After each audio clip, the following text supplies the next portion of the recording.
সেদিন ছিল 22শে এপ্রিল। তখন 22শে এপ্রিল হয়নি কিন্তু। মানে হচ্ছে কি সেদিনকে ছিল 21শে এপ্রিল। ১২টা বাজতে যায় আর ভীষণ তাড়াহুড়োয় আছি। তো বুঝতে পারছো কারোর জন্মদিন? না, না, না, না।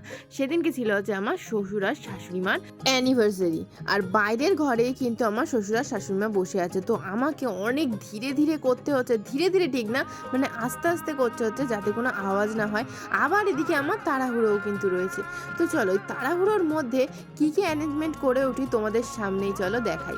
প্রথমে তো দেখো কেক এসে গেছে আর অনেকক্ষণ এসে গেছে, যার জন্য দেখো কি অবস্থা হয়েছে। কেকটা বার করতে গিয়ে আমার হালাত খারাপ হয়ে গেছে, কারণ হচ্ছে কেকটা রীতিমতো গলে গেছে। আর বার করতে গিয়ে আমার কি অবস্থাটা হবে দেখো, চারদিক দিয়ে ভেঙে টুকরে ফেলে গেছে। আর সাইডে দেখেছো লেখাই ছিল যে এটা 29 বছরের অ্যানিভার্সারি, কিন্তু পুরো ভেঙে চুরে আমি একাকার করে দিয়েছি। আর এইদিকে দেখো, তারপরে দেখো এখনো আমার ডেকোরেশন করা কিন্তু বাকি আছে। তো চলো ডেকোরেশনটা আর কি কি করছে তোমাদেরকে দেখাচ্ছি। তো প্রথমে তো কেকটা বসিয়ে দিয়েছি, এইবারে চারদিক দিয়ে দিয়ে দিয়েছি কুচো কুচি ফুল। এইটা আমার হঠাৎই মাথায় এলো, কেন বলো তো? এটা অ্যানিভার্সারি বলেই কিন্তু ফুল দিয়েছি। যদি জন্মদিন হতো তাহলে কিন্তু ফুল দিতাম না।